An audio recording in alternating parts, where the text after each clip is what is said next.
अप्रैल मासिक राशिफल 2023। ग्रहों की चाल में बड़ा बदलाव।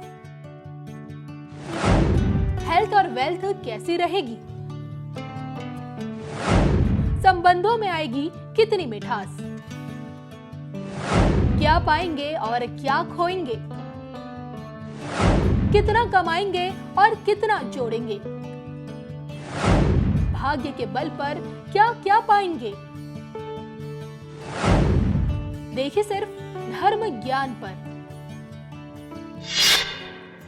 नमस्कार, महादेव की नगरी हरिद्वार से मैं आपके साथ कविता राणा, मेरे साथ आचार्य मेघ शर्मा जी। धन्यवाद कविता जी। सभी दर्शकों को सादर नमस्कार। तो एक बार फिर हम लेकर प्रस्तुत है क्या कहते हैं आपका अप्रैल माह का मासिक राशिफल 2023। आज के इस वीडियो में बात कर रहे हैं हम वृश्चिक राशि, वृश्चिक लगन वाले लोगों के बारे में। आपको बताएंगे कि इस महीने जैसे ही ग्रह नक्षत्र अपनी चाल में बदलाव करेंगे, ये बदलाव आपके जीवन में कितनी बड़ी उथल पुथल मचा सकता है, कहाँ कहाँ बड़ा बदलाव ला सकता है। आपकी health, wealth, personal, professional life overall कैसी रहेगी इस महीने से, यानी कि अप्रैल से। कितना लाभ अब आपको इस महीने से मिलने लगेगा, कितने मौके आएंगे इस महीने आपके लिए आगे बढ़ने के लिए, क्या कुछ है इस महीने आप लोगों के लिए करने के लिए, हर पहलू पर बात करेंगे। लेकिन आइए हमेशा की तरह सबसे पहले शुरुआत यहीं से करते हैं। मेघ जी से ये जानने की कोशिश करते हैं कि आपके ग्रह नक्षत्र की स्थिति क्या कहती है। बताइए मेघ जी। देखिए वृश्चिक राशि वालों, अगर आपके ग्रह स्थिति की बात करें तो इस समय प्रथम भाव में कोई ग्रह नहीं है, दूसरा और तीसरा भाव भी बिल्कुल खाली है। चतुर्थ भाव में शनि है और शनि यहाँ अभी जो है वो 29 मार्च 2025 तक रहेंगे, यानी कि शनि की ढैया अभी रहेगी यहाँ पर आपकी लंबे समय तक जी। और पंचम भाव में सूर्य और गुरु की युति है, बहुत अच्छा योग है। छठे भाव में शुक्र, बुध और राहु विराजमान है। सप्तम भाव खाली है और अष्टम भाव में मंगल है, नवम भाव में चंद्र, दशम भाव खाली, 11वां भाव खाली और 12वें भाव में आपके केतु है जी। तो ये ग्रह स्थिति वृश्चिक राशि वालों की बनती हुई नजर आ रही है। इस महीने वृश्चिक राशि वालों थोड़ा संभल कर आपको चलना चाहिए, क्योंकि घरों के जो योग बनेंगे वो कहीं ना कहीं आपके लिए उतने बेहतर नहीं है। तो थोड़ा कदम जो है वो फूक फूक कर रखेंगे तभी बात बनेगी, अन्यथा किसी घाटे का सौदा भी ये वहाँ साबित हो सकता है या कोई बड़ी परेशानी में भी पड़ सकते हैं। यानी कि हर एक कदम आपको फूक फूक के चलना पड़ेगा, हर और सोच समझ के अब आगे आपको बढ़ना है, क्योंकि आने वाला समय शायद आपके लिए आपके हिसाब से उतना मुनासिब ना रहे। तो मेघ जी, मैं अब आपसे भी जानना चाहूँगी अब आगे इनकी सेहत कैसी रहेगी। अगर इन्हें स्वास्थ्य संबंधित दिक्कतों से गुजर रहे हैं तो क्या आने वाले समय में इन्हें थोड़ी राहत मिलने के आसार हैं? देखिए, एक तो राहु छठे भाव में चल रहा है और शनि की ढैया है। शनि जब तीसरे भाव को देखते हैं तो रोग को बढ़ाते हैं जी। तो शनि तीसरे भाव को देख के रोग को बढ़ा रहे हैं। राहु पहले से विराजमान है, ये दिक्कत है। ऊपर से इस शनि के ऊपर केतु की दृष्टि है जी। तीसरा पॉइंट क्या है, इनका राशि लगन का स्वामी अष्टम में चला गया, मंगल पूरे वहाँ अष्टम में ही रहेंगे जी। तो दैट मीन्स कि यहाँ सेहत को लेके विशेष अलर्ट रहना चाहिए। जिन लोगों को कोई गंभीर बीमारी चल रही है, कोई छोटी मोटी इंजरी हो गई है, वो इंजरी बढ़ सकती है, या कोई चोट दुर्घटना इत्यादि भी हो सकते हैं। लापरवाही की कहीं कोई गुंजाइश नहीं है। बिल्कुल, वाहन संबंधी कष्ट भी रह सकता है, कोई पुरानी बीमारी उभर सकती है या नई बीमारी लग सकती है। तो इस महीने खान पान पे संयम रखें और कोई भी अपनी सेहत के साथ किसी भी तरह की लापरवाही ना करें, अन्यथा जो है महंगी पड़ सकती है। जिन लोगों की दशा अंतरदशा खराब चल रही है तो उनको इस समय पे कोई बड़ी बीमारी का मतलब होने की आशंका भी है, या किसी कारणवश कुछ लोगों को, सभी राशियों को नहीं, सभी वृश्चिक राशि वालों के लोगों को नहीं, लेकिन कुछ राशि क्यों कहीं है। देखिए गोचर इस महीने खराब है स्वास्थ्य के दृष्टिकोण से, साफ सी बात है।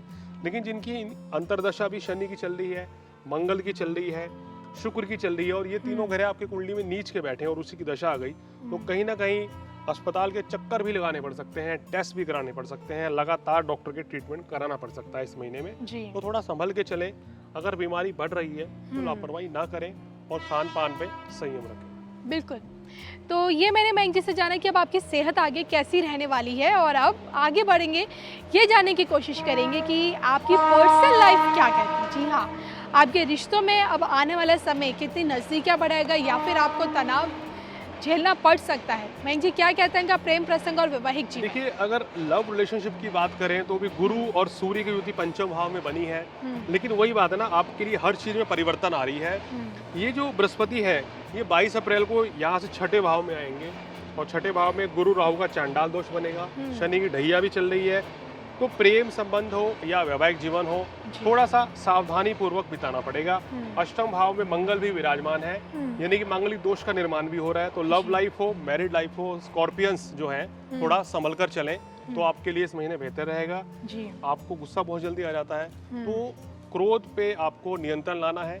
किसी भी तरह के वाद विवाद से वृश्चिक राशि वालों को अपने घर परिवार में या वैवाहिक जीवन में बचना चाहिए। चलिए, ये तो आपने बताया कि पर्सनल लाइफ को लेकर, अब आगे बढ़ते जान लेते हैं स्टूडेंट्स के लिए क्या कुछ अब इस महीने से। देखिए, छात्रों के लिए ही इस महीने कुछ बेहतर है। यानी छात्र जो हैं जाते जाते बृहस्पति और सूर्य से लाभ ले सकते हैं जी। तो छात्रों के लिए ही कुछ प्लस पॉइंट है कि छात्र मेहनत करेंगे तो इस समय शिक्षा परीक्षा में लाभ मिलेगा। और साथ साथ विदेश जाना चाहते हैं अगर, क्योंकि 12वें भाव में केतु है, तो विदेश जाकर एडमिशन लेने का मौका मिल सकता है। और जो लोग पढ़ाई की शुरुआत करना चाहते हैं, क्योंकि 22 अप्रैल तक जो है गुरु यहीं पर बैठेंगे, 21 अप्रैल तक, 22 को तो चेंज ही हो रहे हैं। तो जो लोग कहीं एडमिशन लेना चाहते हैं या जिनका रिजल्ट आ रहा है तो उनके फेवर में आएगा, या कहीं अगर आप जॉब की तलाश कर रहे हैं तो वो इस महीने में आपकी ख्वाहिश पूरी हो सकती है। एक सुनहरा मौका है स्टूडेंट्स के लिए। सबसे बढ़िया कहें अभी तक तो स्टूडेंट्स के लिए ये महीना रहेगा। चलिए, आगे बढ़ते हुए जान लेते हैं आपकी प्रोफेशनल लाइफ को लेकर, यानी कि इस महीने आपके लिए क्या कुछ है आगे करने के लिए और कितनी सफलता आपको इस महीने आपके कार्य क्षेत्र में मिलेगी। देखिए, मंगल और शनि दोनों ही इस महीने आपके पीड़ित हैं, राहु भी पीड़ित है। तो यहाँ क्या है कि आपको किसी भी नौकरी या व्यवसाय में परिवर्तन से बचना चाहिए, नए कार्य की शुरुआत नहीं करनी चाहिए, तो आपके लिए बेहतर रहेगा। क्योंकि मंगल अष्टम भाव में है और शनि की ढैया है, नए कार्य की शुरुआत कर दी तो बड़ी परेशानी हो सकती है। आप देखेंगे कि वो काम एकदम से नहीं चलेगा और कहीं ना कहीं वो कहते हैं ना कहावत कि सिर मुड़ाते ही ओले पड़े, तो वो साबित ना हो जाए। इसलिए ऐसे समय पे किसी भी तरह का परिवर्तन ना तो नौकरी में ना व्यवसाय में करना चाहिए, अन्यथा आपकी परेशानी बढ़ सकती है। जो आप कर रहे हैं उसको ही करके चलिए। अगर अल्प लाभ भी हो रहा है व्यवसाय में या आपकी दुकान फैक्ट्री में, तो उसको ये देखिए कि ग्रह चाल है और कुछ समय बाद यानी कि अगले महीने स्थितियां बदलेंगी तो चीज़ों में तेजी से सुधार होएगा। तो इसलिए किसी भी तरह के परिवर्तन से बचें। चलिए, तो मैं जिस अब तक आपकी हेल्थ के बारे में जाना और आपके पर्सनल और प्रोफेशनल लाइफ के बारे में जाना, और अब जान लेते हैं आपकी वेल्थ क्या कहती है, यानी कि धन आ रहा है, धन लाभ तो हो रहा है, लेकिन बचत कितनी कर पा रहे हैं, जो आपने सोचा है क्या आप वो चीज़ें जोड़ पा रहे हैं। देखिए, इस महीने अगर बात करें, शुक्र जो है 6 तारीख को सप्तम भाव में आ रहे हैं, तो ये एक स्थिति आपकी बनेगी कि आपको लाभ जरूर मिलेगा। यानी कि जो व्यवसाय करंट में कर रहे हैं उसमें लाभ मिलना शुरू होगा 6 तारीख के बाद से। लेकिन वो लाभ भी क्या होगा, पैसा तो आएगा, वो खर्च भी रहेगा। तो मेरी सलाह ये है कि खुद से कोई इन्वेस्टमेंट मत करें इस महीने कोई बड़ी खरीदारी ना करें तो आपके लिए अच्छा रहेगा, अन्यथा तो बजट भी बिगड़ सकता है। वैसे सामान्य धन लाभ जो है आपका लगातार बना रहेगा, लेकिन आप देखेंगे कि इस महीने खर्च कुछ ज्यादा रहेगा।